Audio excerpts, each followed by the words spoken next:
Bonjour, donc je m'appelle Jean-Michel Mascaro. Je suis commandant divisionnaire de police, mais en détachement auprès de l'assistance publique des hôpitaux de Marseille, en poste depuis août 2022. Et j'ai en charge la fonction d'officier sécurité, mais également tout ce qui est lié à tout ce qui est lié à d'une façon générale, à la prévention des violences et la sécurisation des sites, quoi. Très bien, bah, merci beaucoup.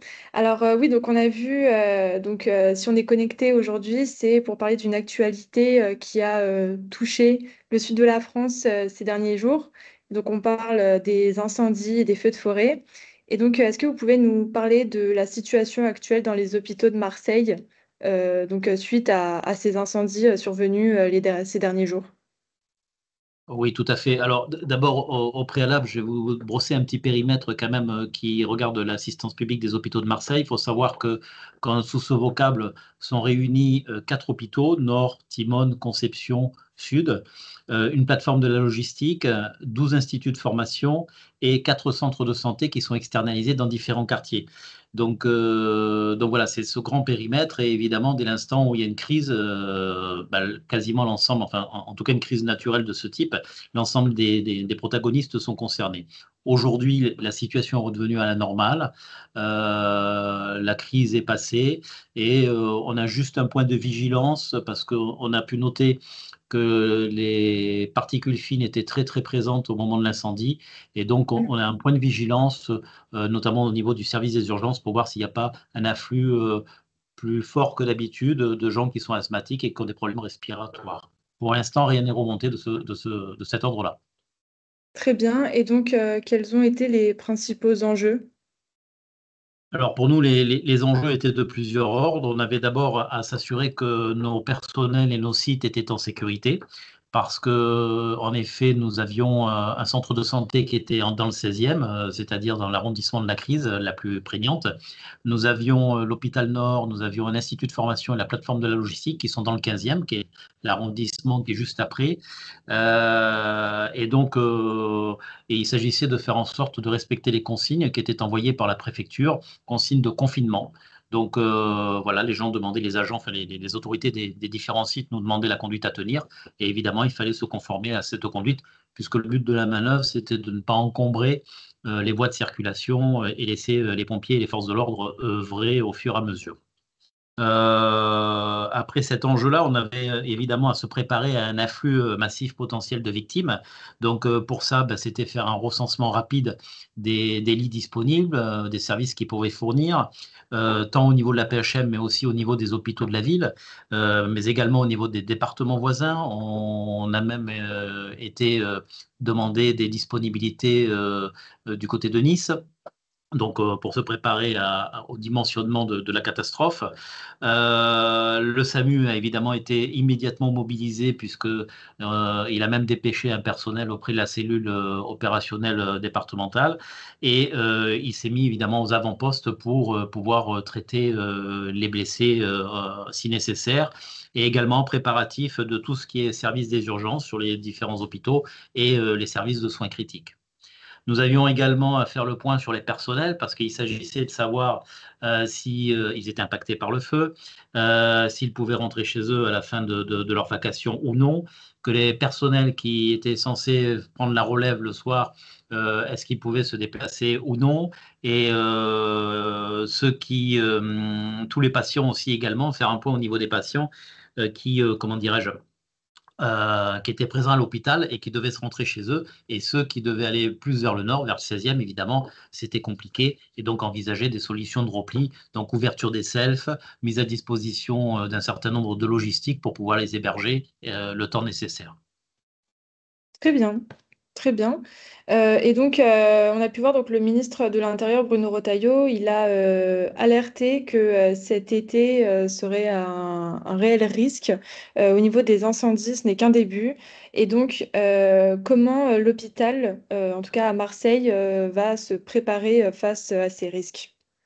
Alors, oui, effectivement, c'est un des risques. Alors, faut savoir quand même qu'à Marseille, il y a eu de façon récurrente des incendies assez grandioses. Nous n'avons que 3 façades, hein, qui sont arborées. Il y en a une qui a été sévèrement touchée, une avait été sévèrement touchée il y a quelques années. Il nous en reste encore une qui est pas trop touchée. Donc, comment faire face? On s'était rendu compte, en fait, à l'occasion de cette crise qui a duré heureusement un peu plus de 24 heures, qu'il fallait vraiment être en capacité de se mobiliser. Il fallait vraiment faire très attention à ce que nos approvisionnements, nous ne soyons pas en rupture, parce qu'on s'est aperçu par exemple que la plateforme de la logistique, non seulement elle était un petit peu isolée dans le 15e, mais en plus la circulation des camions qui fournissent les différents sites et c'était compliqué au niveau de la circulation.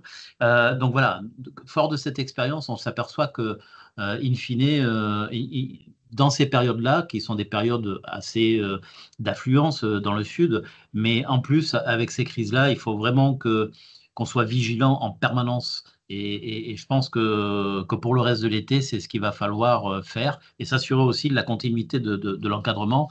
Parce que pour la gestion de la crise, il y a eu des cellules de crise immédiatement qui se sont mises en place.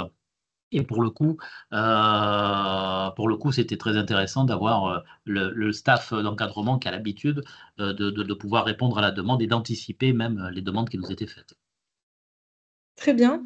Et donc, comment voyez-vous l'avenir des établissements hospitaliers pour les prochains étés à venir avec le réchauffement climatique et tous ces incendies qui sont de plus en plus précoces au final?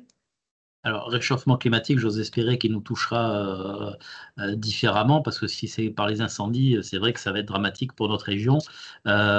Toujours pareil, hein, cette capacité de mobilisation, il faudra pas de temps creux sur les approvisionnements, ça c'est sûr.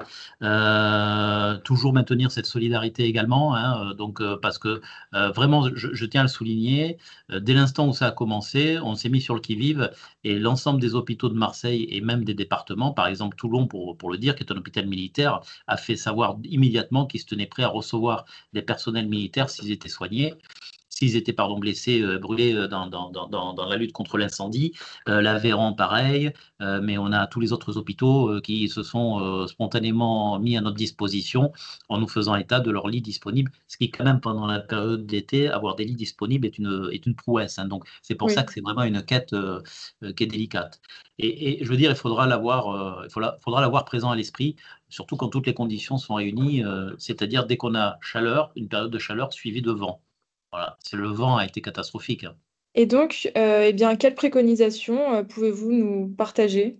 Je dirais qu'habituellement, dans nos gestions de crise, quand on fait des exercices, on se prépare souvent à une attaque massive, à un attentat terroriste, à un accident de grande ampleur, et on n'a pas, je pense, qu'on ne prend pas assez en compte les risques naturels que sont les incendies, les tremblements de terre ou éventuellement les raz-de-marée.